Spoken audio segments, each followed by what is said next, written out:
Boa noite. Hoje a gente vai finalizar esse módulo de psiquiatria infantil com esse tema super importante que é o transtorno do espectro do autismo. Hoje eu, que sou Hércules, e Evelyn, a gente vai apresentar e a gente conta com a presença super ilustre da professora Sônia Palma. Boa noite, professora. Boa noite a todos, uma turma grande. Fiquei muito contente pelo convite. A área de autismo e dos transtornos do neurodesenvolvimento são minha paixão. Então, fiquei até um pouco assim, ansiosa por essa conversa. Espero que a gente tenha uma noite bem agradável aí. Obrigada pelo convite, viu? Nada, sempre um prazer ter a senhora com a gente. Então, vamos começar? Então, eu achei importante a gente começar conceituando o que é esse transtorno. Deixa eu só fechar aqui. O que é esse transtorno, para que a partir disso a gente consolide nosso conhecimento. Então, é um transtorno do neurodesenvolvimento, de base biológica, que é caracterizado por déficits persistentes na comunicação, na interação social, com padrões repetitivos e restritos no comportamento, nos interesses e nas atividades. Hoje a gente vai falar sobre epidemiologia, as manifestações clínicas, as condições associadas, a avaliação, diagnóstico e termina com tratamento. Então, sobre a epidemiologia, varia muito, né? Depende da amostra que é feita a pesquisa, depende do método, da metodologia, mas assim, tem prevalência de cerca de 2 a 25 pessoas em cada 1.000, mais ou menos 1 a 1,5% da população mundial. E é mais prevalente de 3 a 4 vezes em crianças do sexo masculino. Quando chega na idade adulta, isso muda um pouco, ainda não se entende muito bem por que isso acontece, mas a prevalência nos adultos é de uma menina para dois homens, uma mulher para 2 homens. Acredita-se que é porque as meninas têm uma capacidade maior de se adequarem, de observar as outras meninas e de absorverem aquele comportamento. Mas isso não é bem esclarecido ainda, mas é uma hipótese promissora. Outra coisa interessante que você já deve ter ouvido falar é que a prevalência do TEA aumentou ao longo do tempo, quando, na verdade, o que ocorreu foi uma mudança na definição dos casos, um aumento da conscientização, uma detecção mais precoce e efetiva, um acesso da população aos serviços mais especializados, e isso que a gente chama de substituição diagnóstica, que é o aumento da prevalência do TEA em detrimento da diminuição da prevalência de outros distúrbios, como distúrbio de aprendizagem, distúrbio de linguagem ou deficiência intelectual. Também é importante dizer que uma série de outras condições do neurodesenvolvimento e outras síndromes genéticas estão associadas ao transtorno do espectro do autismo. Dentre elas, a gente pode citar que 50% das crianças também apresentam transtorno do déficit de atenção e hiperatividade, de 33% a 45% apresentam deficiência intelectual, 30% epilepsia e até 25% causas genéticas. Muitas delas são até muito bem marcantes do ponto de vista fenotípico, né? Manifestações clínicas. Então, é um transtorno, como eu disse, de neurodesenvolvimento que é muito heterogêneo, tem uma ampla gama de manifestações clínicas, de comunicação e interação social atípica, e padrões de comportamento restritos e repetitivos. Mas, assim, quando a gente estuda e fala sobre essas apresentações clínicas, é importante a gente entender que esses sinais e esses sintomas, eles surgem até os primeiros 2 anos de idade e com traços característicos. Esses sinais e sintomas iniciais, eles incluem a preocupação dos pais em relação ao comportamento do filho, em relação à sua interação social.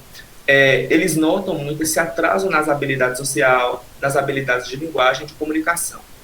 São crianças que evitam o contato visual, gostam de ficar muito tempo sozinhas, têm uma dificuldade notória em entender os sentimentos do outro e expressar os seus próprios. Ecolalia, que é a repetição, né, de palavras ou frases indefinidamente. É comum que eles tenham também interesses compulsivos, obsessivos. Eles dão respostas não relacionadas a perguntas, então você pergunta uma coisa e a resposta não tem nada a ver com aquilo que foi perguntado. E eles ficam chateados com pequenas mudanças na rotina, pequenas transições. Tem também essas alterações na psicomotricidade, que são os comportamentos motores anômalos, né, que é como agitar as mãos, balançar o corpo, ficar girando em círculo, enfim, uma série de outros sinais. Mas, apesar de aqui ter uma série de manifestações, é importante a gente entender que não está limitado só a isso. Existem outras manifestações, porque é um transtorno muito amplo e heterogêneo. Próximo. Então, tem esse fator de habilidades sociais após o desenvolvimento inicial típico. Quer dizer o quê? Que elas podem até se desenvolver bem, ter um desenvolvimento de linguagem, de outras habilidades, ok. Mas entre 15 e 24 meses há um retrocesso, uma estagnação que pode ser tanto gradual como repentina. Tem essa falta de interesse pelos outros, uma falta importante de empatia, atraso na linguagem, na comunicação, que podem ser inclusive ausentes, uma resistência à mudança e interesses restritos durante os anos pré-escolares, são mais notórios durante os anos pré-escolares. Tem distúrbios do comportamento, que pode ser foco excessivo em tópicos preferidos, uma dificuldade de se organizar, comportamentos disruptivos ou sintomas relacionados a uma outra condição comórbida, como ansiedade ou hiperatividade. Então,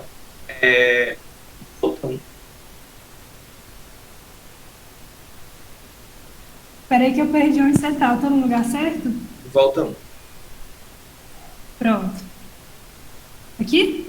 Não, voltar. Ixi, foi pro lado errado. Aqui. Isso. Problemas do AB, desculpa, gente. Acontece. Então, nós sabemos que é preciso que haja uma série de habilidades verbais e não verbais desenvolvidas, que são necessárias para que a gente possa compreender e transmitir pensamentos, emoções, intenções, a fim de que essa comunicação, essa interação social, ela seja bem sucedida. E uma das queixas mais comuns nos pacientes com autismo é justamente os desvios no desenvolvimento da linguagem. Então, são crianças que elas podem não ter a intenção de se comunicar, podem não ter a intenção de se socializar, elas podem ser incapazes de registrar, reconhecer, compreender a comunicação social das outras pessoas, que é uma coisa que eu vou falar mais na frente. Aí pode passar. E aqui a gente tem essa tríade referente à comunicação. E aí, essas crianças, elas têm limitações nessas áreas, ou essas áreas prejudicadas de alguma maneira. A reciprocidade socioemocional, ela se refere justamente à interação que você tem com as pessoas ao seu redor. Então, como observar os outros, pensar nos outros, chamar o coleguinha pelo nome, fazer contato visual com o professor e outras coisas. O comportamento de comunicação não verbal e pragmática se refere à expressão facial, à entonação, aos gestos, à postura corporal. Então, durante a consulta com o médico, é muito comum que essas crianças não olhem nos olhos do profissional. E, além disso, a expressão facial, ela pode ser muito roteirizada, ou ela pode ser inadequada ao momento, ela pode ser quase teatral, varia muito, mas é comum que tenha uma inadequação dessa expressão facial. Então, a comunicação gestual, ela pode ser inadequada, ela pode ser ausente, pode ser muito embotada do paciente. Muitas vezes a voz ela é muito monótona, ela não tem expressividade emocional. Desenvolvimento e manutenção de amizades. Por que é comprometido? É comprometido justamente por conta que eles compreendem mal as respostas emocionais que os outros dão. Então, eles podem acreditar que alguém está com medo, quando, na verdade, essa pessoa está feliz. Ou elas podem responder de forma inadequada ao outro, à tristeza do outro. Então, a pessoa está triste, mas ela responde rindo, aplaudindo. Ou elas podem não perceber que o outro não está interessado no tópico da conversa e mantém essa conversação, mesmo que a outra pessoa demonstre que não está satisfeita. Muitas vezes, deixa eu só ver se não está travando, não, né? Muitas vezes eles não têm a capacidade também de entender a diferença entre o que é um conhecido, um amigo e um relacionamento íntimo. Então, podem ultrapassar esses limites, minguando esses relacionamentos, esses níveis de relacionamento, né? Aí pode passar. Outro sintoma, o segundo sintoma central do transtorno do espectro do autismo é justamente esse padrão de comportamentos, atividades, interesses restritos e repetitivos ou hipossensibilidade à entrada sensorial. Os comportamentos estereotipados são maneirismos motores estereotipados, repetitivos, movimentos mais complexos de corpo, agitar ou torcer as mãos, andar na ponta dos pés, balançar, rituais estereotipados que, assim, os pais, os professores, eles observam na forma como a criança brinca, como ela interage com os brinquedos. A insistência na mesmice é outra característica comportamental do que interfere nas atividades funcionais básicas. Comer, se comunicar, falar, socializar. E outra coisa, também não é fácil para o paciente, porque essa insistência na mesmice, essa dificuldade de alterar sua rotina, ela se manifesta com angústia em pequenas mudanças, com sofrimento mesmo real, com ansiedade exacerbada. Ele tem essa dificuldade de mudar, de transições. E aí ele fica irritado, tem acesso de raiva, uma ansiedade, como eu falei. Interesses restritos. A gente sabe que crianças pequenas, na maioria das vezes, eles têm interesses restritos mesmo, isso é comum. Mas as crianças de forma geral, com desenvolvimento típico, as crianças com autismo, elas têm esses interesses restritos muito mais específicos, muito mais incomuns e muito mais intensos. Então, podem ser em tópicos como robótica, mecânica, trens, varia, frutas, super-heróis, varia. E esses comportamentos sensoriais atípicos, que também é chamado de percepção sensorial aberrante. Ela aumenta o nível de excitação e faz com que o paciente, com que a criança fique mais desatenta, porque ela não consegue focar. Então, aumenta muito a ansiedade, os problemas de controle com a raiva. Então, como exemplo, assim, a inspeção com o canto dos olhos em algum objeto, uma preocupação com o objeto girando na mesa, com o professor rodando a caneta, ou com luzes, superfícies brilhantes, cheiros, odores, sabores, uma recusa de comer um certo alimento por conta da textura, ou de comer certo alimento por conta da cor. Por exemplo, ele pode não querer comer cenoura porque a cenoura é laranja, mas ele come nabo, que é branco. Então ele não vai comer nenhum alimento laranja. Ou a textura também. Então tem essa dificuldade. Ontem eu estava num simpósio sobre esse tema, transtorno do espectro autista. E o professor trouxe um exemplo de um paciente dele, não sei se é um paciente dele, mas acredito que seja, que o paciente, a criança, ligou a banheira, encheu a banheira com água quente, entrou. Quando a mãe tirou, que a mãe viu e tirou, ele estava com queimadura de 2º grau, e ele não sentiu a queimadura de 2º grau, justamente por conta dessa percepção sensorial aberrante. Por fim, pode passar, para terminar minha fala, agora a gente vai ficar com Evelyn, eu trouxe essas condições associadas, que são especificadas também como parte do diagnóstico. Então, a gente tem comprometimento intelectual, problemas de alimentação, problemas de sono, comprometimento de linguagem, outras condições de neurodesenvolvimento, como TDAH, ansiedade, dificuldade de aprendizagem, déficits motores, como anomalias na marcha, macrocefalia, já que até um quarto das crianças com autismo tem um perímetro cefálico maior do que o normal, então tem uma cabeça maior do que crianças com desenvolvimento típico. E essas habilidades especiais, que eu acho super interessante, porque alguns indivíduos desenvolvem e podem ser na memória, na matemática, na música, arte, etc. Mas eles desenvolvem essas habilidades mesmo tendo profundas deficiências em outros domínios. Então eu acho um tópico super interessante. Aí agora fica com Evelyn. Gente, boa noite para quem chegou depois.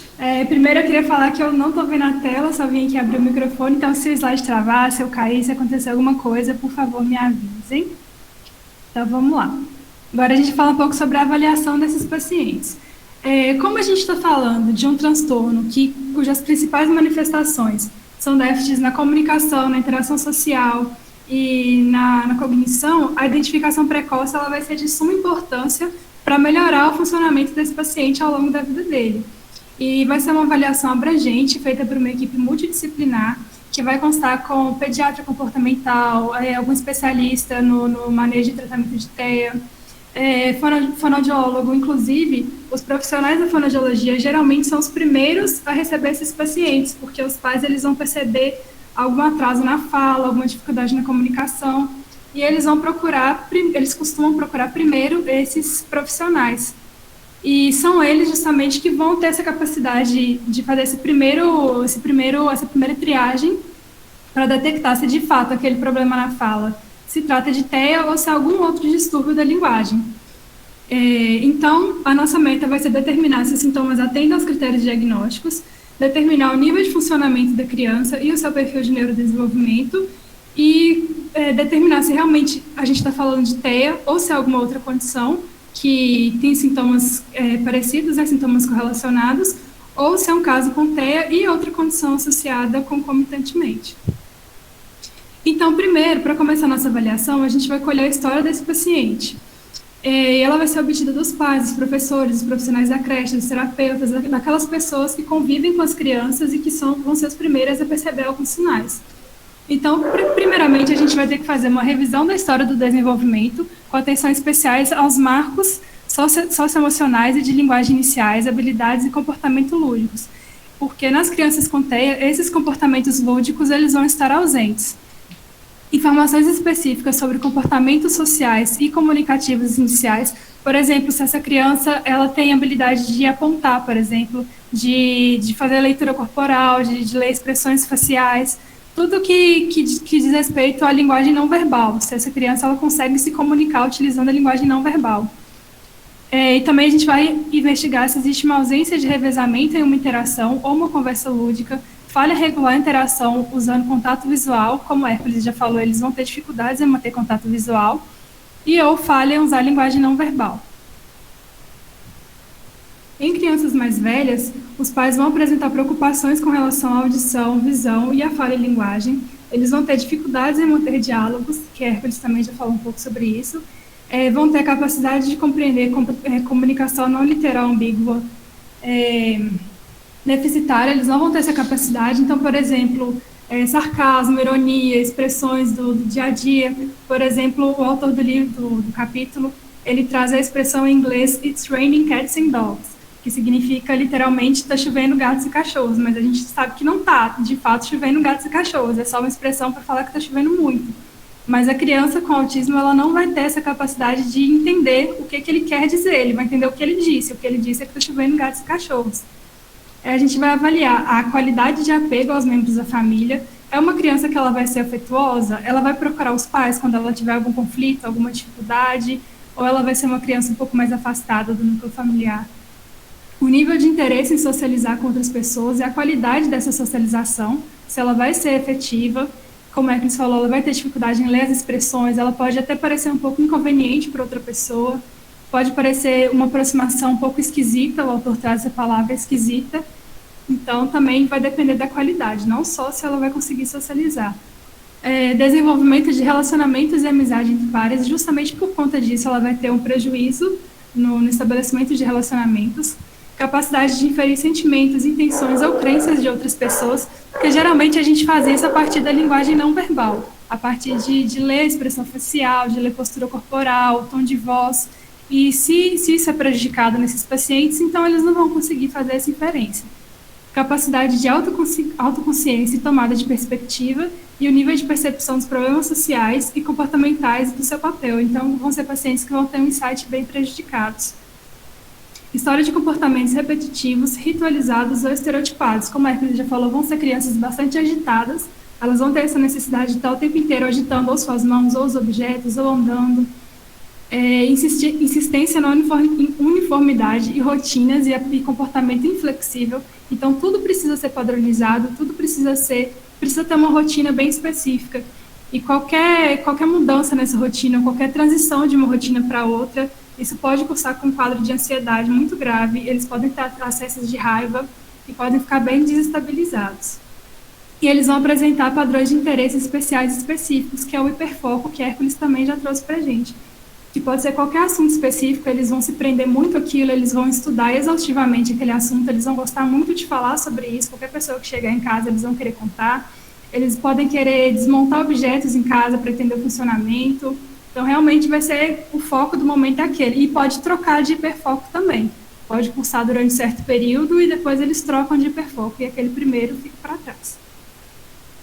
História de condições comuns associadas. Perturbação significativa na regulação de funções fisiológicas, como, por exemplo, sono e apetite, autoagressão, depressão em adolescentes e adultos, sintomas de ansiedade, dificuldades de aprendizagem e desafios de atenção. É importante também avaliar a história familiar, e a gente vai avaliar 3 gerações para TEA e para condições frequentemente associadas, coexistentes ou que compartilham sintomas, como, por exemplo, o próprio TEA, deficiência intelectual, atraso de fala, distúrbio de atenção e aprendizagem, toque, ansiedade, fobia social, transtorno do humor e esquizofrenia. Todos são transtornos que cursam com sintomas parecidos aos... parecidos não, compartilham, né, os mesmos sintomas com TEA, podem compartilhar os mesmos sintomas. Então, é importante a gente fazer esse rastreio familiar. E também é importante a gente pesquisar a história psicossocial e colher informações sobre apoios e tensões familiares. É importante para o manejo desse paciente a gente entender se o núcleo familiar vai ser um ponto de apoio ou se é um elemento estressor para aquela criança. Com relação aos exames físicos, a gente vai avaliar o peso da criança, por conta desse padrão de padronização mesmo, de restrição. Eles tendem a escolher o que eles vão comer, como o Hércules citou o exemplo, eu não vou comer esse alimento porque ele é branco, eu vou comer só alimentos de cor laranja. Então, por conta disso, eles podem cursar ou com subnutrição ou com obesidade. A circunferência da cabeça é uma coisa que a gente vai avaliar também, porque esses pacientes, eles têm como é que eu posso dizer? Eles têm um crescimento exagerado na cabeça nos primeiros anos de vida e depois tem uma estabilização. Mas em 25% dos casos não acontece essa estabilização e eles apresentam macrocefalia. Achados de desenvolvimento de síndromes clínicas associadas ao TEA e exames do tono muscular e reflexos, que eles podem apresentar esses reflexos diminuídos. Existem algumas ferramentas diagnósticas que são os questionários. Esses questionários eles são aplicados de maneira auxiliar, eles não substituem a avaliação clínica. Então, eles são aplicados juntamente ao julgamento clínico e eles são administrados por profissionais especializados e treinados na aplicação desses questionários. Então, não basta você ser um psiquiatra, não basta você ser um psiquiatra infantil, você precisa ter algum nível de especialização para conseguir aplicar esses questionários de maneira efetiva, porque senão são só perguntas soltas e você não vai conseguir ver uma relação entre elas. E os mais utilizados são esses destacados em negrito. Bom, com relação ao diagnóstico, os critérios diagnósticos eles serão a confirmação daquilo que a gente está investigando na avaliação.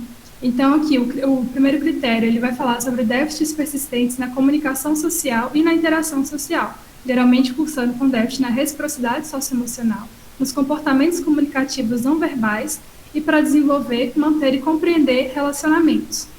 E é importante especificar a gravidade atual, que mais para frente eu vou mostrar a tabela de gravidade, a gente vai falar mais sobre isso. O critério B vai falar sobre padrões restritos e repetitivos de comportamento, interesses ou atividades. E é importante que o paciente apresente pelo menos 2 desses 4 subtópicos: movimentos motores, uso de objetos ou falas estereotipados e repetitivos, insistência nas mesmas coisas, adesão inflexível a rotinas ou padrões ritualizados. Interesses fixos e altamente restritos, que são anormais em intensidade ou foco, que são os hiperfocos, hiper ou hiporreatividade a estímulos sensoriais. Também é importante especificar a gravidade atual.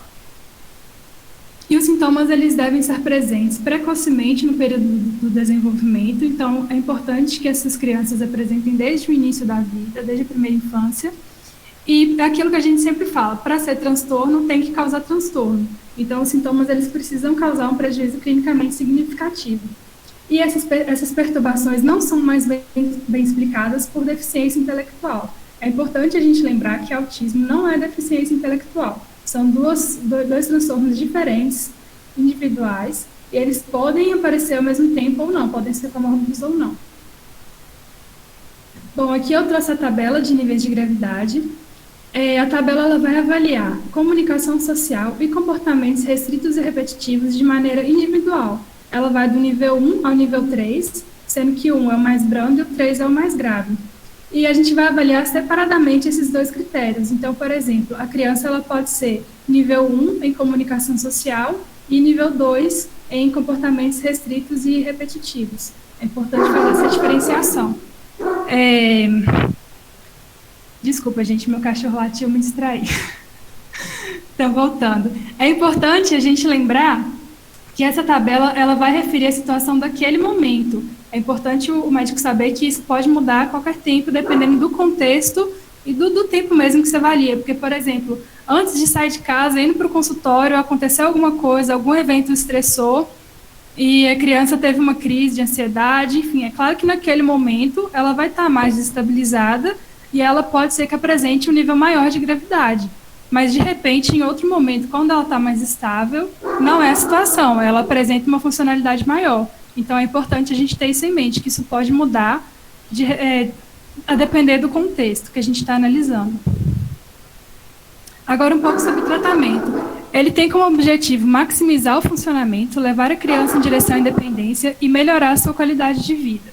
E os objetivos específicos são melhorar o funcionamento social e as habilidades lúdicas dessa criança, melhorar as habilidades de comunicação funcional e espontânea, melhorar as habilidades adaptativas para que ela não curse com tanta ansiedade no momento de uma mudança de rotina, diminuir comportamentos não funcionais ou negativos e promover o funcionamento e a cognição acadêmica.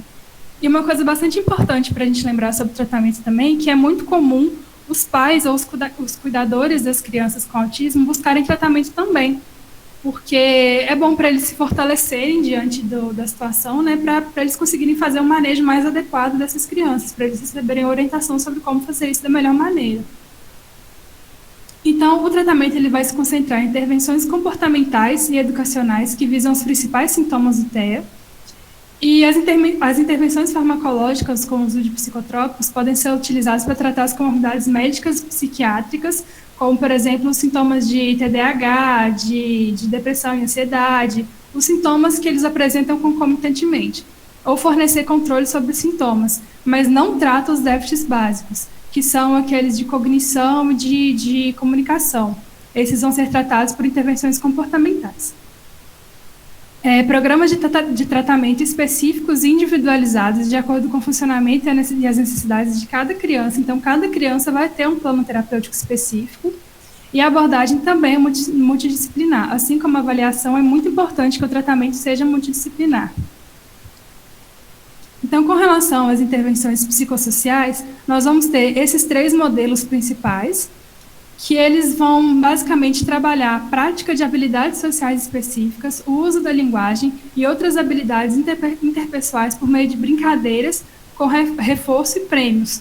E podem ser administradas em ambientes naturais como casa, creche, brincadeiras com outras crianças, e os próprios pais podem atuar como coterapeutas. Então, são brincadeiras que vão ter uma função específica, uma função pedagógica específica naquele momento, e que, através desses momentos de brincadeira, de descontração, a criança vai internalizar aquela lição que ela aprendeu naquela brincadeira para ela poder aplicar isso nas situações do dia a dia. E isso vai desde de comportamento, de relacionamentos com outras pessoas, até o desenvolvimento da linguagem não verbal, como, por exemplo, a capacidade de apontar objetos, que para a gente parece uma coisa tão banal, que a gente nunca para refletir sobre a importância dessas linguagens não verbais, mas que para elas é fundamental. Então, eu já vi vídeo de terapia com crianças com TEA, que é assim, a profissional mostra um monte de brinquedinhos e pede para ela apontar, por exemplo, frutas de plástico. Ah, me aponta a laranja. Aí a criança vai toda, assim, meio relutante e aponta. E é uma festa no consultório quando ela consegue fazer isso. São pequenos passos, né? São baby steps mesmo em busca do desenvolvimento funcional dessas crianças. E a partir dessas brincadeiras, desses momentos lúdicos, elas vão interiorizando esses aprendimentos, esses aprendizados e vão aplicando nas situações do dia a dia. Com relação às intervenções comportamentais e TCC para comportamentos repetitivos e sintomas associados. Então, a terapia comportamental, ela vai ser eficaz para reduzir alguns comportamentos repetitivos em crianças e adolescentes com TEA e recomenda-se a intervenção precoce para comportamentos autolesivos. E a TCC, que já é conhecida aqui da LAPS, quase toda sessão a gente fala da TCC, ela vai ser eficaz para tratamento de sintomas de ansiedade, depressão e toque.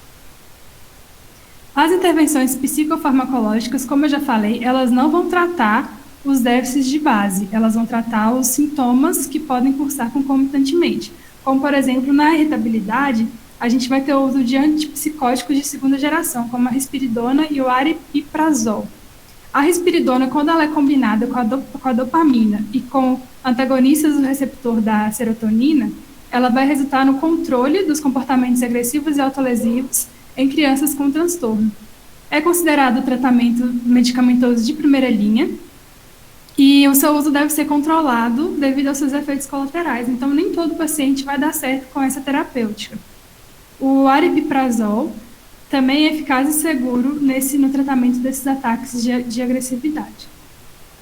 Para os sintomas de hiperatividade, impulsividade e desatenção, o mais indicado é metilfenidato na dosagem de 0,25 a 0,5 mg por quilo. Ele demonstrou ser mais eficaz em pacientes com TEA e TDAH ao mesmo tempo do que só nos pacientes com TDAH, sem TEA. Só que, não, essa observação não era aqui, não. Eles cursam com muitos efeitos colaterais nos pacientes com TEA, como aumento da irritabilidade, que é uma coisa que a gente quer evitar, porque já é um sintoma esperado entre esses pacientes. É esse aqui que eu queria falar. Para comportamentos repetitivos e estereotipados, são indicados antidepressivos à base de inibidores seletivos da recaptação de serotonina, antipsicóticos de segunda geração e estabilizadores do humor. Só que, no caso desses remédios, eles não apresentaram o efeito esperado nos estudos. A fluoxetina, por exemplo, ela se apresentou sendo um pouco melhor do que o grupo controle que tomou placebo, sendo que o resultado era que apresentasse um resultado melhor, né, um comportamento melhor. O estalopram não encontrou qualquer diferença entre os grupos, então o grupo que tomou estalopram ou o grupo controle apresentou os mesmos resultados. E a risperidona foi eficaz no tratamento dos comportamentos restritivos e repetitivos, além da melhora na irritabilidade. Então, continua sendo a terapêutica mais indicada. E por hoje é só. Muito obrigada a todos pela atenção. Aqui estão as nossas referências. Quem quiser o slide pode pedir para a gente no Instagram. E encerramos nossa fala. Abertos para a doutora Sônia. Nossa, muito bom, viu? Gostei. Muitos se estudaram, se prepararam. Muito bom mesmo. Assim, eu queria até ver como, assim, o que a gente poderia... O que vocês têm em mente? Porque, assim, o que eu queria falar, algumas coisas que eu anotei aqui, quando vocês falam da questão da epidemiológica, assim, o que a gente tem conversado, os geneticistas, né, eu trabalho no NANG, que é um núcleo de atendimento neuropsicológico lá na Unifesp, né, e lá tem geneticista e tal. Na verdade, a gente acha que houve um aumento, sim, da prevalência, não é só uma questão, porque o próprio espectro, né, a questão de você falar, né, de um espectro do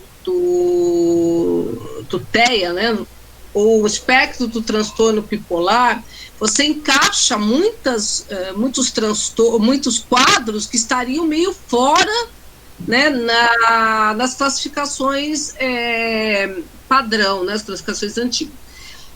Mas o que a gente acha é que houve um aumento, sim. E tem geneticista que acha até que é questão ambiental, questão desses nanoplásticos que tem na água, medicações, alimentações, corantes, coisas que se agregam, que poderia realmente estar aí fazendo que essa expressão gênica, né, do autismo aparecesse mais, porque a gente acha que foi uma mudança muito grande, um aumento muito grande do número de autistas, mesmo considerando só a questão do DSM-5. Então, essa é uma questão aí para se pensar, né? Quer dizer, talvez tenha havido realmente um aumento, né? A gente até brinca que é uma epidemia de autistas hoje que tem.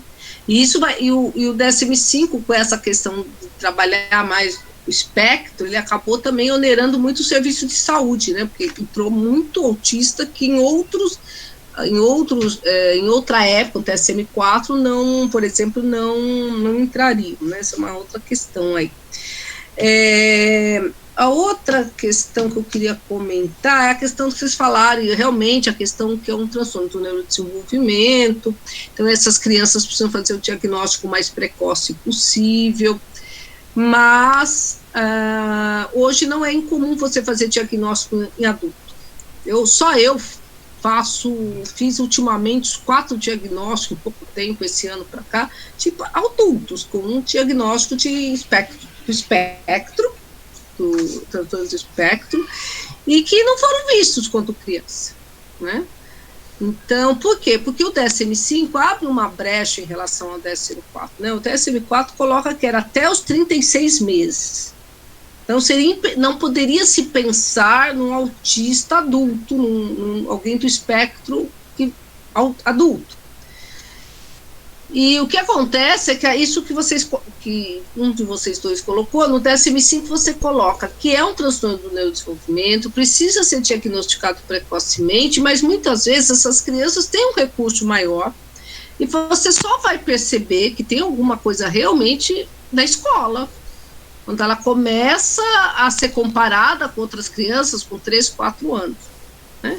Porque ela tinha um recurso, e algumas são até diagnosticadas depois. Eu até brinco eu brinco com os meus alunos lá, que o TEA clássico, o porteiro do CAPES faz diagnóstico. A questão são esses mais sutis, os casos mais leves, né, que são esses que hoje a gente está olhando com mais cuidado, né, que é para fazer a detecção precoce desses que falam, né, que às vezes até tem amiguinho, mas tem um amiguinho, né? Até consegue ir para a escola, então assim, esses são o nosso foco hoje, e alguns adultos que até hoje não receberam diagnóstico acabam recebendo agora, né? Professora, eu acho que isso vem muito de uma questão de preconceito mesmo dos pais também, né? De, tipo assim, de repente até viu alguma coisa, mas tem um certo preconceito de assumir que pode ter alguma condição naquela criança. Não, ele é só um pouquinho atrasadinho, ele é só um pouquinho diferente assim mesmo. E a criança acaba passando uma vida inteira de um sofrimento que não tinha necessidade de ser. Eu acho que sim, Evelyn, mas isso mais lá atrás. Hoje, eu mando para vocês um artigo, até do pessoal da Unifesp, que fez uma pesquisa das barreiras para o diagnóstico do TEA. E o que o estudo coloca é que as mães até levam as queixas para o pediatra, mas o pediatra não valoriza essas queixas, seja porque a consulta é rápida demais, seja porque ele não está preparado para fazer o diagnóstico. Então, o que esse estudo muito legal mostrou, da professora Sheila Caetano, lá da Unifesp, é que a maior barreira que tem são os profissionais de saúde. Ainda tem, no meu ambulatório, passa pediatra, residente R1 e R2 de pediatria, e eu brinco com eles, falo, olha, se um de vocês falar para a mãezinha que o menino de 4 anos não fale, que ele ainda vai falar, eu mato vocês um dia. Não falem isso, porque ele não vai falar, provavelmente ele é do espectro. Então, ainda tem muita coisa ainda de não. Então, o que o estudo concluiu é que as mães conseguem fazer sim, né, nesse estudo, eles conseguiram perceber, mas não foram ouvidas, e isso levou ao atraso no diagnóstico, né? Hoje, a mãe de autista é o ser mais, que mais interage, elas têm comunidades, elas têm representação em tudo quanto é lugar, né?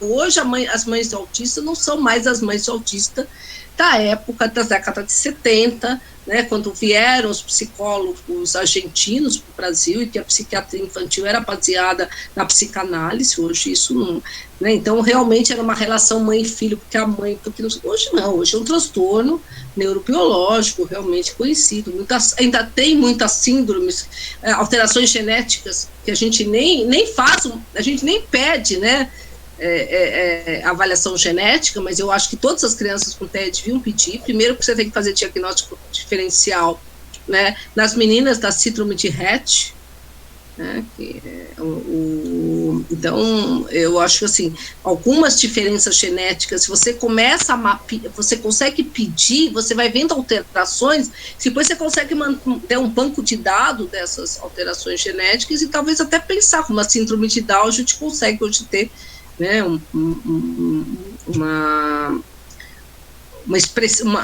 já sabe qual é a alteração genética da síndrome de Down, né? É que o autismo é multifatorial, né? O TEA é multifatorial. Então, tem essa questão, esse estudo, se vocês quiserem, eu mando para vocês esse estudo, acho muito interessante. Outra coisa que eu ia falar... Assim, tem uma literatura legalzinha para ler, chama O Estranho Caso do Cachorro Morto, não sei se algum de vocês já leu, é um livro de um inglês, eu não vou lembrar agora o nome, mas ele muito tempo, ele ganhou um prêmio, vários prêmios na Inglaterra, e ele escreve o livro como se ele fosse um antigo Asperger, né, hoje não tem mais essa nomenclatura, mas é um autista que fala, e ele vai investigar por que o cachorro da vizinha morreu. Mas é muito interessante, até para alguns pais lerem, alguns pais, que eles poderem entender de uma forma bem gostosa até a psicopatologia do autista, né? Ele cita muitos exemplos, e aí é até interessante para alguns pais poderem ler, né? Sim, eu esqueci de falar, as meninas, diagnóstico diferencial com RET, meninos, a síndrome do X frágil, entre eles, uma dessas, o diagnóstico que tem que fazer nos meninos é o síndrome do X frágil. As habilidades especiais que vocês comentaram, na verdade, é muito mais para filme hollywoodiano do que para a verdade, né? As crianças autistas, poucas têm habilidade realmente, né? Que era o Savan, né? Uma coisa, aquelas ilhotas de inteligência, isso realmente... tem alguns sim, mas não é o que a gente encontra. Outra coisa, até está se pensando, né, o Ministério da Saúde está pensando em colocar naquela caderneta, né, as primeiras avaliações dos autistas, das crianças, o MCHAT. Vocês conhecem esse questionário para crianças pequenas? Eu mando para vocês também. Né, eu até já separei até aqui, é um rastreador, né, então ele vai ser usado, provavelmente deve sair uma normativa e técnica de que os pediatras têm que fazer o rastreio. Na França isso já acontece, o rastreio das crianças durante 2 anos, os pediatras, agora acho que diminuiu para 1 ano, mas tem que fazer o rastreio dessas crianças, né, e eles utilizam algumas escalas, tudo já para fazer a identificação precoce. Apesar de que agora com o DSM-5 isso pode ter mudado um pouco. As habilidades especiais, o MCHAT, sim, vocês até falaram, acho que foi você, né, Evelyn, que você falou da questão dos pais serem coterapeutas, que os pais procuram tratamento. Porque, na verdade, você tem uma grande possibilidade de ter um pai com traços de autismo, ou uma mãe, é mais raro um pai com traços de autismo, e os irmãos. Então, quando você faz algumas... não é necessário, mas dentro da avaliação diagnóstica, você pode pedir uma avaliação neuropsicológica, né, feita por um neuropsicólogo, baseado, né, nas questões comportamentais, e muitas vezes você faz... pesquisa da habilidades sociais, tem testes para fazer medir a habilidade, e geralmente se faz nos pais também e nos irmãos, porque eles têm traços também, e eu tenho vários pacientes que os pais, você olha para o pai, você fala, meu Deus, esse não teve nenhum diagnóstico na infância, mas assim, são pessoas que casaram, tiveram filhos, trabalham, geralmente trabalham com TI, geralmente trabalham com atividades que não precisam de público, não precisam né, da relacionamento do público. Eu não assisti... Oi? Alô? Mas eu vi uma coisa, não tenho certeza, que o espectro, como ele é muito amplo, algumas pessoas elas podem, por exemplo, ter disfunções motoras, ou inteligência mais reduzida, só que habilidades sociais muito maiores. Então, existem algumas pessoas que podem até se relacionar bem com outro, mas ter um déficit em outra área. Ah, sim, você me fez lembrar uma coisa que acho que você falou das meninas autistas. Eu vou chegar aí. As meninas autistas realmente elas conseguem esconder o autismo, né? Eu tenho várias meninas autistas que inclusive fazem SENAC de técnicas de massagem, técnicas de massagem facial, e eu acho super interessante, né? Porque elas teoricamente, eles têm uma questão de sensibilidade, uma questão, né, uma dificuldade aí com a interação social. E eu tenho um menino que estudou fisioterapia, ele só não conseguiu se formar, um autista, porque ele era cognitivamente ruim, grave. Mas ele adora, ele faz quick massagem, ele tem a cadeira de quick massagem, ele faz quick massagem. Então, assim, tem umas questões aí que interessantes em relação a isso. Agora, em relação a essa questão do espectro, é isso que eu estava falando, a questão do espectro vai abrindo muito, mas a criança, o adolescente, o adulto, ele tem que ter comprometimento naquelas duas bases do diagnóstico, que é o comportamento, né, o comportamento restritivo e repetitivo, e tem que ter alteração da interação social. Tem que ter. Não dá para ter só uma questão motora. Pode ter também, eles podem ter. Mas eles têm que ter questões sociais. O autista vai ter dificuldade sim. E até eu ia brincar com vocês que tem um filme que eu não assisti todo, que está passando agora no Netflix, chamou O Recepcionista. Não sei se alguém viu esse filme no Netflix. Ele é um autista, ele é o recepcionista de um hotel. E ele filma as pessoas no hotel. Parece uma coisa de voyeur, mas não é. Ele grava, porque depois ele leva para casa a fita e ele vai treinando como ele tem que se comportar na frente das pessoas. Então, ele repassa os diálogos dele para ver se ele consegue melhorar a interação social dele. Então, assim, então assistam, é interessante o filme. O filme não tem a pretensão de ser a psicopatologia do autismo, mas é interessante, né? Nós temos vários filmes aí nesse sentido. Mas, assim, tem que ter. Então, esse menino, vamos pegar a questão dele, ele trabalha, ele sabe mexer na internet, ele sabe hackear, mas ele não consegue se comunicar o suficiente, né, do que seria uma pessoa que não tivesse autismo. Então, algum prejuízo ele tem, e acho que a Evelyn falou isso na apresentação dela. Né? Nossa, professora, fui ler a sinopse do filme aqui, bizarro, hein? Ele torna-se suspeito de um assassinato por conta desse hábito. Exatamente. E tem essa cena, tem uma cena, que é a cena que ele vê, ele acha que a mulher foi assassinada, ela acha que vai acontecer alguma coisa, e ele não consegue fazer. O que uma pessoa normal faria? Pegava o telefone, ligava pro hotel e falava: fulano que está na recepção, está acontecendo alguma coisa no quarto B. Ah, como eu sei? Não sei, vai lá, depois eu te conto. Né? O que ele faz? Ele se atrapalha todo, ele pega o carro, ele vai lá, ele entra no quarto, encontra a mulher morta, aí ele senta e chama o outro recepcionista. Né? Então, assim, é uma falta de até de se colocar, a falta de se colocar no lugar do outro. Gente, se eu fizer isso, eu vou ser o principal suspeito do crime. Isso é se colocar no lugar do outro. Ele não consegue fazer isso, é isso que os autistas não conseguem. Então, eles podem até ter uma... E nesse filme ele fala, o hotel tem uma cota para pessoas com comportamentos diferentes, tá? Diagnóstico psiquiátrico, por isso que eles contrataram esse menino. Então, assim, ele consegue trabalhar? Consegue, mas tem prejuízos. E quando a habilidade que ele tem é menor do que ele precisa para resolver, ele acaba metendo o pé pelas mãos. Isso é os autistas mesmo, não estou falando só do filme.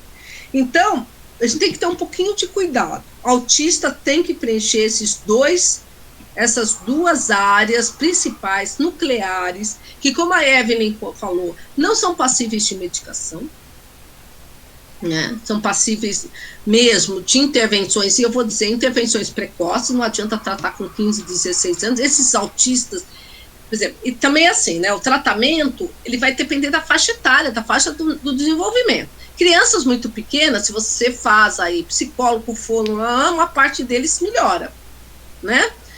Tem até, eu atendi outro dia, voltou para mim um menino, que ele agora está com 10 anos, eu atendi quando ele tinha 5. Ele não falava, era diagnóstico diferencial com mutismo seletivo, ele não falava, só falava no ouvido da mãe, isso é uma das características do mutismo seletivo, mas ele tinha todas as características de comportamentais do espectro. 5 anos depois ela retorna porque ela precisava de um laudo, e aí eu vejo o menino, né? O menino melhorou muito, muito, muito. A mãe fala, tem gente até que acha que ele não é do espectro. Eu falo, bom, terapia, intervenção precoce é para isso, né? É isso que a gente espera de uma intervenção precoce. Então, o menino realmente melhorou muito, mas continua a ser um menino que não fala, só fala com uma determinada professora, só fala com um determinado amiguinho, né? Hoje já consegue ir numa festa, antes ele não ia, mas mesmo assim ele não fica totalmente solto na festa. Então, assim, tem que ter prejuízo. Por isso que eu estou te falando.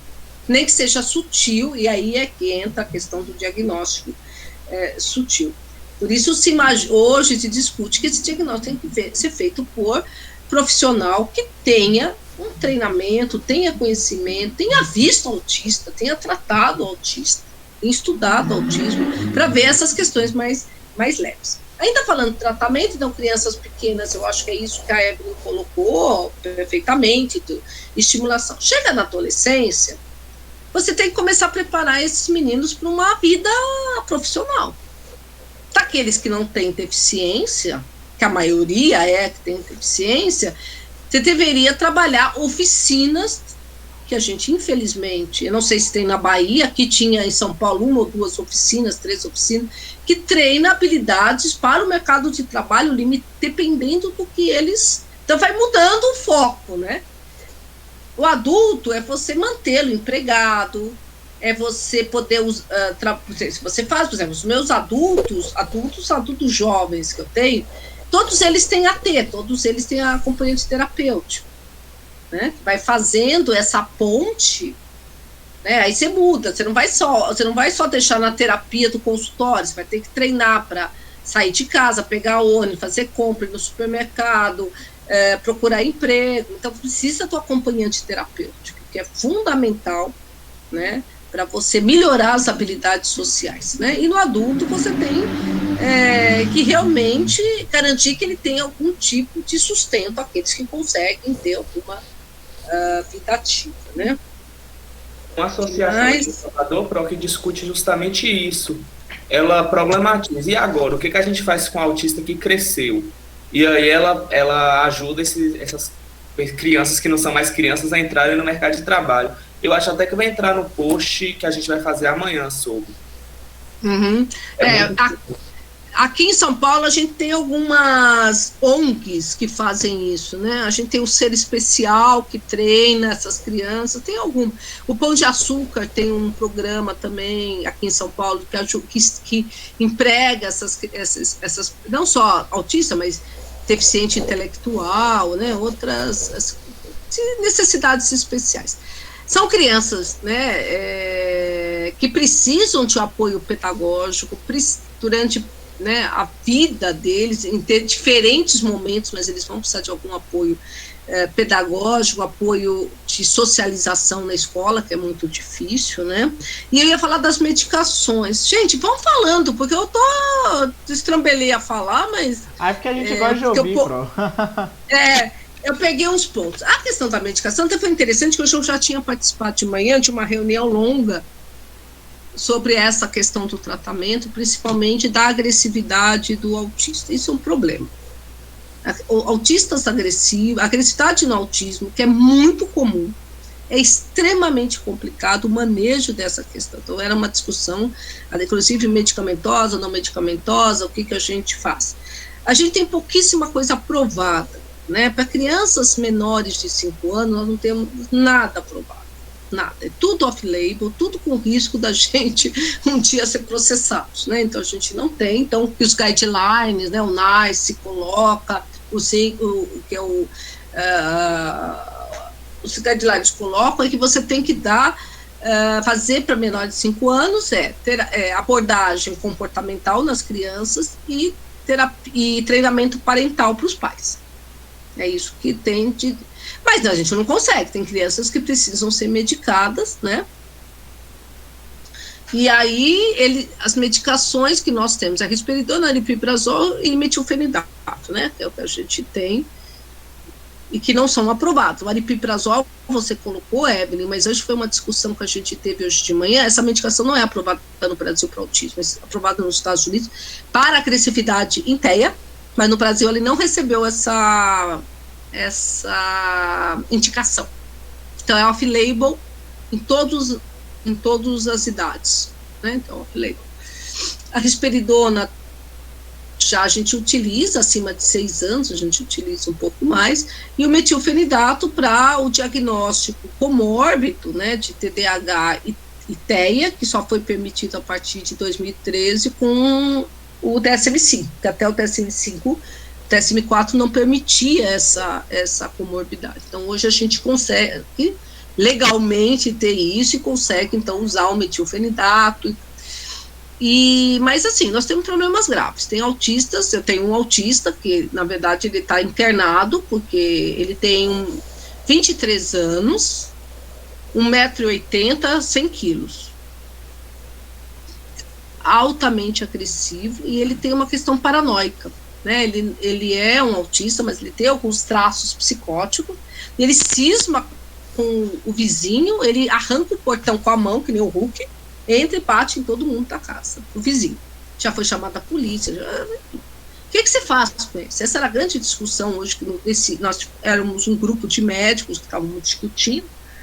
O que fazer com isso? O que fazer com esses pacientes? Né? Então, esse é o outro ponto. Nós temos aqueles muito leves, que o risco é não fazer diagnóstico, e nós temos os autistas muito graves, que a gente também não tem o que fazer com essa agressividade deles, né? Professora, então, isso que você falou, me surgiu uma dúvida aí, você falando do quadro grave, assim. Eu lembrei que eu li em algum lugar que síndrome de Down tem uma questão com a sexualidade, os anos onde começa a descoberta sexual, de muitas vezes não entender, inclusive, o que é consentimento ou não. Isso pode gerar vários problemas para a família, para outras pessoas e para o portador, né, da síndrome. E aí agora, com tudo isso, eu fiquei me perguntando, como é isso para a pessoa com TEA? O que marca é a inadequação, né? Eles têm muita dificuldade de relacionamento, mas quando eles se interessam, eles são muito inadequados, né? Nessa aproximação, na abordagem, né? Então, geralmente, eu tenho um menino que até namora. Ele, na verdade, ele não é bem um TEA, ele está um TANV, um transtorno de aprendizado não verbal, mas que o diagnóstico diferencial com TEA. São os TEAs um pouco mais, com mais capacidade, não tem tanta dificuldade na comunicação verbal, não tem tanta dificuldade na questão do relacionamento, mas são relacionamentos muito... abordagens muito estranhas, eles falam muito o que vem à cabeça, né, como os autistas também, mas um pouco diferente, mas poderia entrar nesse espectro. Hoje entraria no TANV, não foi considerado um transtorno pelo DSM-5, então ele poderia entrar aí no espectro do autista. E aí ele namora uma menina, ele tem 27, a menina tem quase 40, 30 e poucos, né? É até uma menina que tem emprego, é maquiadora de uma TV aí em São Paulo, tem até emprego. Mas é um relacionamento que eu vejo, que a mãe conta, às vezes que eu vejo nas redes sociais, é muito estranho, né? Não deixa de ser estranho, né? Não é, você percebe que tem eu fico pensando por que alguém como ela, que trabalha, uma moça bonita, blá, blá, que tem... o que atraiu para uma pessoa com tantas dificuldades? Ele tem ele tem emprego apoiado num banco, faz um trabalho apoiado numa dessas ONGs, né? Mas namora, estão juntos, né? Então, assim, né? Minha avó falaria que sempre tem um chinelo velho com o pé cansado. Sempre você vai encontrar alguém que faça se adaptar a isso. Mas não é, o que a mãe conta é que é muito difícil esse relacionamento dos dois, de ambos os lados. Ele porque fala o que pensa, ela porque é ciumenta, fica com o ciúme dele, e aí as relações ficam... Então, assim, não é fácil. Mas tem muito que casou, tem filhos, tem família, né? Então, mas a sexualidade é um problema. A sexualidade nesses meninos de baixo entendimento são difíceis. O que eu tenho visto muito em TEA mais grave é uma coisa tipo da sexualidade ser voltada para a mãe em algum momento. Né? Na adolescência, eles ficam muito sexualizados com a mãe, sexualizados com a irmã, né? Mas depois melhoram, depois que passam, eles ficam mais tranquilos, quando eles chegam nos 20, 21 anos. O grande problema que as mães se queixam é mais da agressividade, que é uma coisa mais complicada, né? O que mais, gente? Boa noite, professora. Oi, Walter. Olá. Como explicar o amor, né, nesse caso, mas enfim, minha pergunta vai no sentido da intervenção. Eu vi que a Evelyn e Hércules trouxeram sobre a psicoterapia comportamental e a cognitivo-comportamental, e aparentemente as duas são diferentes, não só em metodologia, mas nos sintomas que elas tratam, né? Uma vai tratar mais as repetições, enquanto outros vão tratar mais de sintomas de humor, enfim.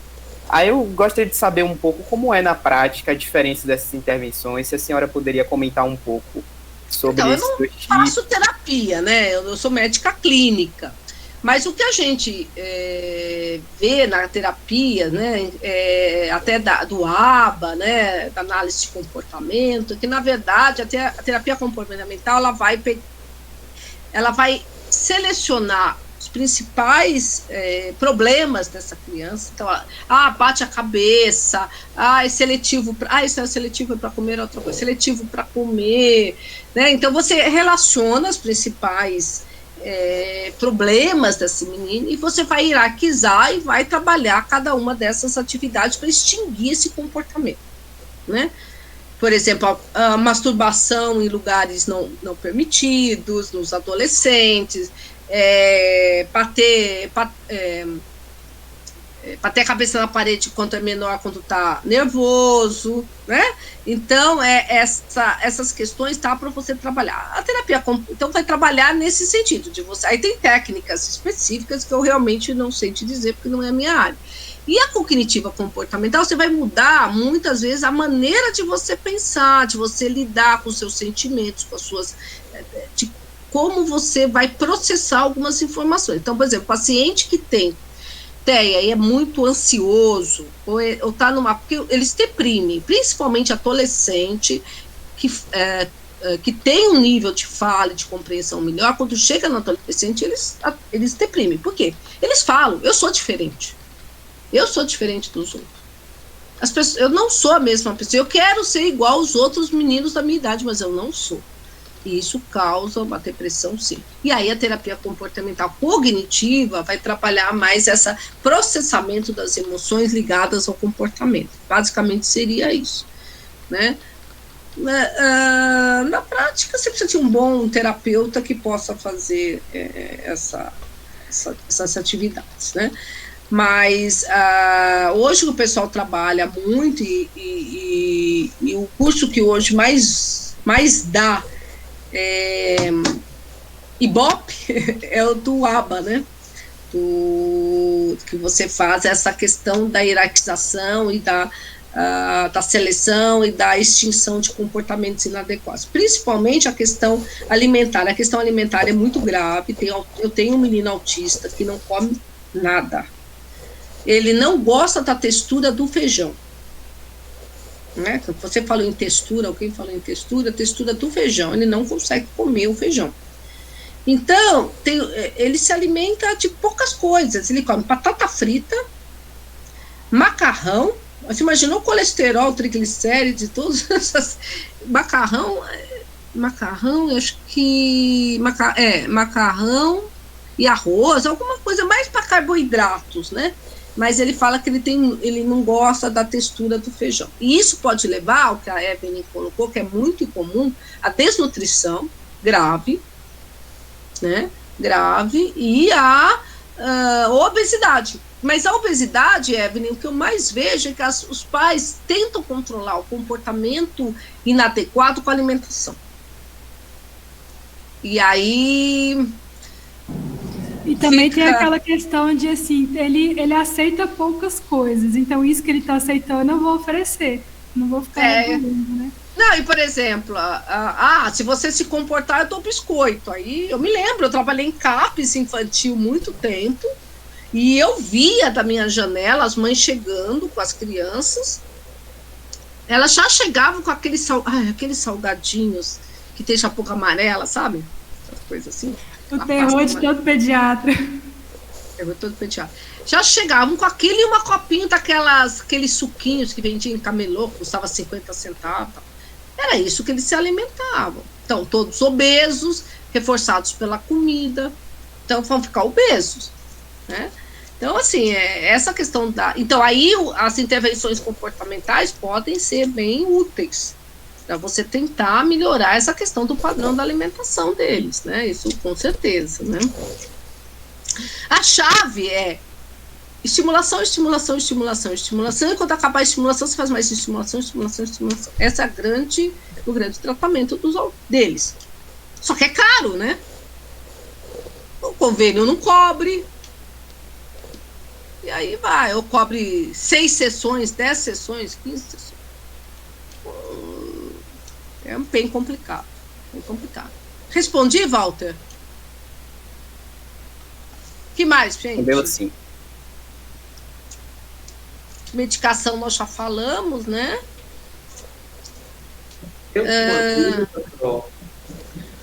Porque assim, ontem eu vi um professor falando que ele faz que é possível, sai um artigo e tal, falando que os diagnósticos eles são viáveis a partir de 14 meses de idade, mas que é possível fazer até antes. Eu queria saber se na sua prática clínica isso acontece, porque são bebês tão pequenos, crianças muito pequenas ainda. Eu adoro primeira infância, eu adoro bebês, mas eles não aparecem pra gente. Eles devem aparecer no consultório do pediatra. Mas existem vários, quando você vai em congresso, né, tem uma psicanalista brasileira casada com um francês, a Madame Lasnik. Se vocês acharem as publicações dela, faz tempo que ela está sumida. Ela fazia sempre, todo ano, encontro de bebês aqui, para estudar os bebês, e ela é uma referência na França na psicanálise para bebês, mas a psicanálise séria, tá? Psicanálise séria. E ela trazia muitos vídeos de bebês, pacientes dela, que ela fazia, né? Porque na França tem essa questão, tinha pelo menos, em Paris, de se fazer esse acompanhamento obrigatório dos pediatras. E ela mostrava muitos vídeos, né? E, assim, o que chega pra gente é retroativo. Então, você pergunta pra mãe, como ele era para dar banho? Se a mãe é uma pessoa mais, né? Porque tem mãe também que nega. Ela fala, não, ele não olhava quando mamava, ele não olhava para dar banho, parecia boneco de cera, né? Para dar banho, né? Aquele bebê que pega e, né? Ele não duro, né? Não olha, não. Então, assim, as mães relatam isso. Então, uma coisa interessante que ela foi uma dica dela, eu peço para os pais de criança de 3, 4, 5, 6 anos que vai consultório com TEA, porque hoje todo pai, já há alguns anos, todo pai tem um celular, né? Todos eles gravam os filhos. Festinha de aniversário. Então, eu peço os vídeos da festa de aniversário, os vídeos de quando é pequeno. Aí você vê em algumas situações que o pai tá lá, né? A criança tá lá no aniversário e o pai fala: filho, olha para mim, filho. Olha para mim, olha. O pai vai buscando o olhar do filho, porque o filho não busca o olhar do pai. Você vê isso nos vídeos, você pode pedir vídeo para ver isso. Né? Então, algumas coisas você consegue com esses materiais acessórios. Ah, ele tem muita estereotipia. Então, filma para mim isso e me manda o videozinho aí. Você vê realmente que eles têm algumas estereotipias que às vezes não aparecem no consultório. Entendeu? Então, a questão do bebê é mais uma questão do pediatra que tem que intervir. A criança, bebê, ele não faz aquele movimento que a criança tem, né? Quando a mãe chega no berço, ele estica as mãozinhas. Isso todo bebê faz. Ele dá o pezinho para você morder.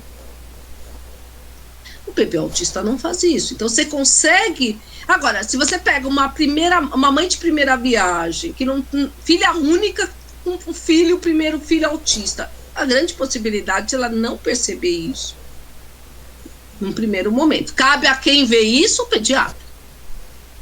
O pediatra que tem que ver isso. Mas tá para fazer com o bebê, sim. Agora, tem outros que não, você não vai perceber, você fica em dúvida. Né? Você fica em dúvida se não é, e você vai acompanhando. Na dúvida, Hércules, sabe o que eu mando fazer? Faça estimulação. Se não for alteia, mal não vai fazer. Não vai fazer mal. Se estimular, não faz mal para ninguém. Então estimula. Manda para estimulação precoce. Precocíssima. E aí a gente já... Porque às vezes não dá para fazer mesmo. Entendeu? Maravilha, professora. Como o horário está lentamente começando a avançar, mas ainda estamos dentro do nosso horário, ainda bem. Eu queria saber se mais alguém tem alguma pergunta para a gente, já se não, começar as falas de encerramento. Mas podem perguntar, viu, gente? Estamos dentro do horário ainda. Se depender de mim, a gente vai aqui até 11. Pode falar, Rebeca. Boa noite. Eu queria saber se você falou do CAPS, que atendia em CAPS. Queria saber se existe alguma política pública que cubra, assim, porque eu não sei, a gente vê muito falar de estimulação, de uma equipe muito profissional, só que o que acontece com essas crianças que são baixa renda? Elas não fazem tratamento? Como é, na prática? Eu sempre brinco, né, que agora que eu me aposentei da Prefeitura e do Estado, eu era coordenadora de saúde mental, fui muito tempo coordenadora de saúde mental do Estado e muito tempo eu trabalhei na questão da infância e adolescência do município de São Paulo. Eu que montei os CAPs aqui em São Paulo. E só que desvirtuou muito aqui em São Paulo, não sei como é na Bahia, desvirtuou muito, né? Eu acho que agora está retomando uma nova, né? E hoje eu me surpreendi quando alguém me falou que o Ministério está está implantando TCC nos CAPs, a equipe de CAPs. Eu quase caí da cadeira, porque o que eu conhecia, mas lógico, né? Hoje eu não sei te dizer como tá. Mas tinha muito, era psicanalista, que se dizia psicanalista, mas que nunca abriu um livro de psicanálise, né, eu acho. Então, tinha muito achismo. Né, eu sempre achava que os CAPs se tornaram, em São Paulo, creches. Você tinha, né, porque não podia medicar, porque medicar criança... Né. Hoje eu acho que as coisas vão entrar num outro parâmetro aí agora, porque também não dá mais para ficar nesse discurso, né, que foi muito apoiado pelo Ministério atrás, lá, né, e pela Secretaria, de que não podia medicar criança, não pode dar Ritalina para criança, que TDAH não existe. Aqui em São Paulo foi uma coisa horrorosa alguns anos atrás. Mas o CAPS deveria ser o lugar para tratar essas crianças. Era onde você devia ter realmente uma fono, teria que ter um psicopedagogo, mas não para ensinar a criança a estudar, né? Para orientar as escolas como lidar com essas crianças que são crianças de inclusão.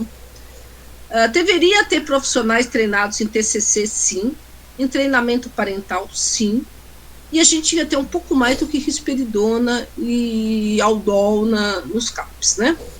Então, eu acho que, eu não sei te dizer hoje como está, o que eu tenho na minha região, lá da Zona Sul, ainda, que eu tenho o meu ambulatório, ainda está muito precário essas questões. Eu não consigo ver ainda essa mudança tão propagada. Mas o CAPS seria o local, sim, para isso. Ele teria modalidade intensiva, semi-intensiva e não intensiva, onde você podia proporcionar todos esses. Existe uma discussão, enquanto eu estava na Secretaria do Estado, de que havia uma possibilidade de a gente montar centros específicos para autista ao modelo europeu. Né? Então, o modelo europeu tem centros específicos, até aquele livro que eu te falei do Estranho Caso do Cachorro Morto, o autor trabalhou como terapeuta nesse centro, então, onde as crianças receberiam todas as terapias lá, né? Frequentava a escola, ia para lá, né? Mas eram centradas no autismo, porque a grande discussão nós somos um país pobre, em São Paulo nós não temos psiquiatra para todos os autistas que precisam de tratamento, então vai ter um neuropediatra, vai ter que atender, algum pediatra vai ter que atender, né? Nós não temos profissional para tudo isso, e nós não temos profissional capacitado, somos profissionais capacitados, porque tratar autista não é a mesma coisa que tratar TI, deficiência intelectual, você tem características, você tem que saber.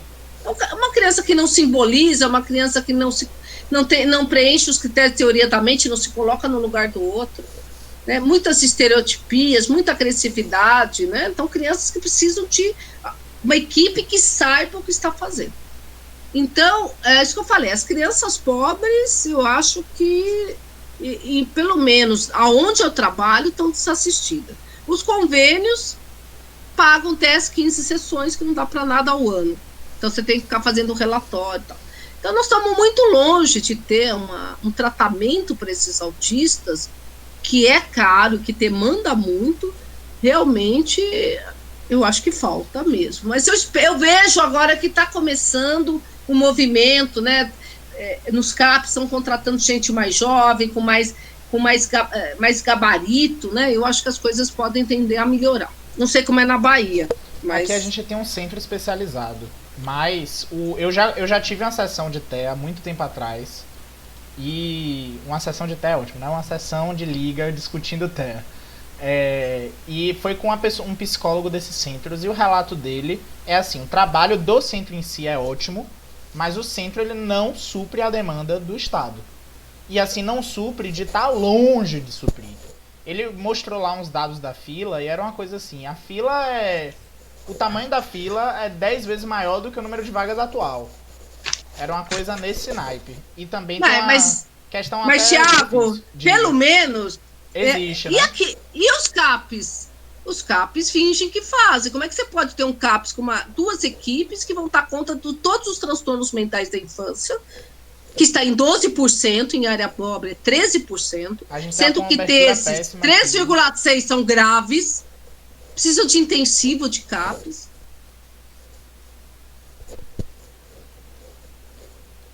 Nós temos 48 CAPs infantis, nós precisávamos de 70 em São Paulo, na cidade de São Paulo. São Paulo, que detém o maior renda per capita, precisava de 70, nós temos 48. Essa conta não fecha. Isso aí. Professora, eu queria só... Gente, 2? Hã? Aqui em Salvador a gente deve ter o quê? 2 CAPs infantis? Mas nós temos uma população de 3.200.000 crianças e adolescentes de 0 a 19 anos. Aqui na minha cidade a gente não tem CAPs, eu sou do interior de Minas Gerais. Aqui não tem, e o que a prefeitura faz é que elas fazem convênio com clínicas particulares. Ah, tá. Muitas vezes faz consórcio. Você é uma cidade que tem, um polo que não tem. Ou então faz isso, mas... E eu conheço 3 irmãos, o irmão mais velho, ele é mais funcional, e os 2 mais novos, eles são bem comprometidos. E eu lembro de, quando eu fazia autoescola, toda semana, no dia certo, na hora certa, eles desciam no ponto de ônibus em frente à autoescola para levar o mais velho, levando os 2 irmãos para reabilitação. E lá eles recebiam tratamento completo, e tudo por conta do município.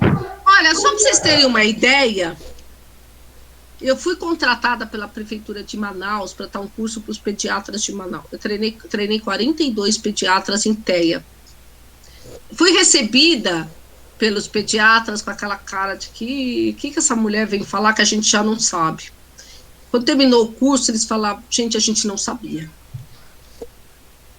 E nós estamos falando da capital de Manaus, não estamos falando do interior do Amazonas, né? Estamos falando de Manaus, capital do Amazonas, estamos falando do interior de Manaus, né? Então, no interior do Amazonas. Então, assim, falta muita informação, Evelyn, falta muita informação. Então, não vai dar conta mesmo, essa conta não vai fechar. Não sei. Poderia se pensar em políticas públicas mais viáveis. Mas, graças a Deus, já saí desse papel, já faz 3 anos, eu não tenho mais que me preocupar com isso. Preocupar entre aspas, né? Porque é muito difícil pensar políticas públicas, muito. Trabalhei minha vida inteira com políticas públicas. Acho que foi muito complicado. Tá bom, meninos, que mais? Tem uma pergunta aqui no chat, e aí eu vou pedir que, por conta do horário, seja a última pergunta e a gente vai encaminhando para falas finais, depois que responder. Depois, se você quiser me mandar, se tiver mais pergunta, pronto. Já, manda para mim, eu respondo. Tranquilo. Quem quiser, então, aí pode passa meu e-mail, meu WhatsApp, meu e-mail. Você tem meu e-mail, Thiago? Não, mas eu posso conseguir. Sônia MM Palma é o meu nome. Sônia MM Palma. Sônia Maria Mota Palma é o meu nome. Então é Sônia MM Palma @hotmail.com. Aí vocês mandam pra mim. Bom? Tranquilo. Então uma pergunta aqui pra encerrar a gente com chave de ouro é de Jamile. Jamile perguntou o seguinte: uma questão que me deixou curiosa é como manejar a sexualidade dos adolescentes com TEA, principalmente quando ela se volta para os pais, até que ela se atenue. Então, até o naturalmente descer, o que é que a gente faz para essa situação? Que é bem delicada, né? Eu imagino. Terapia comportamental e treinamento parental. Os pais também têm que tomar uma postura, porque é o que a gente percebe, que eles têm medo. Pai de autista adolescente começa a ter medo, porque eles são grandes, fortes e bravos. Tem que ter uma postura. Né? E eu falo que a postura começa quando eles nascem, não pode ser quando eles têm 15 anos, né? Então, limites muito claros, pode, não pode, isso não pode. Né? Se você faz desde o começo, eles conseguem aprender. E para o menino é treinamento mesmo, também comportamental, não pode, né? Separa, leva, distrai, faz uma outra coisa, faz uma outra atividade que ele gosta, né? É a mesma coisa para deficiente intelectual, para síndrome de Down, é a mesma técnica. Você tem que se posicionar contra o pai, que não pode, aquilo não pode, que você tem. Não é só isso, bipolar, eu tenho agora um menino bipolar que resolveu passar a mão na tia e ter o maior rolo lá. Menino grave, bipolar grave. Então não é só todo adolescente com a sexualidade da adolescência dentro de um transtorno mental, né? Essas são, né, deficiente intelectual é muito mais grave, aqueles que não, né, muito rebaixados, é muito complicado. E aí permitir a masturbação no quarto, que também não vai poder não permitir, né? Tem alguns pais que arrumam mais condição, arrumam umas namoradas aí pro filho, e aí vai indo, vai depender da criatividade, do bolso, das questões que tem, né? Vai. Mas é o treinamento parental e técnicas comportamentais. Maravilha, professora. Eu acho que respondeu. Então, gostaríamos de agradecer imensamente sua presença aqui. Estamos interestaduais. A gente vai tirar uma fotinho? Podemos. Quem puder aí, abra a câmera. Vamos vamos tirar. Eu gosto professora, adorei. Foi muito Vou tirar bom. aqui pelo zap, mas quem puder tirar print também. A gente faz fotinhos. Todo Vou levar mundo de lembrança a vocês. Vamos sim. Quem vai tirar? Tô tirando aqui já. Todo mundo sorria. Calma que eu não tô aparecendo. Deixa eu só resolver isso. Como faz pra aparecer também. Pronto. Não foi não, mas aí eu me boto digitalmente depois. Todo mundo sorrindo. 1, 2, 3 e... Foi. Maravilha. Mandei no grupo da Lápis. Eu tirei print. Manda pra mim. Pronto, gente, foi maravilha. um prazer imenso. Eles são ótimos, adorei. Gente jovem, cheia de energia. né? Eu acho que é importante essa consciência para vocês que vão começar a carreira de médico, né? Eu acho que mesmo que vocês não façam psiquiatria, o fato de vocês estarem na liga de psiquiatria faz com que vocês tenham uma percepção diferente dos pacientes. Com certeza, né? Vocês não vão chegar com uma pessoa que está com pânico, você quer frescura, né? Já vi médico dar Aldol até impregnar na síndrome do pânico para nunca mais voltar, já vi coisas assim. Então vocês não vão fazer isso porque vocês já estão, né, entendendo o outro lado do paciente, que é um sofrimento muito grande, né? Eu estou à disposição, se vocês precisarem, se vocês quiserem mandar pergunta, quiserem discutir, apesar que vocês têm uma retaguarda ótima aí, mas eu estou sempre à disposição.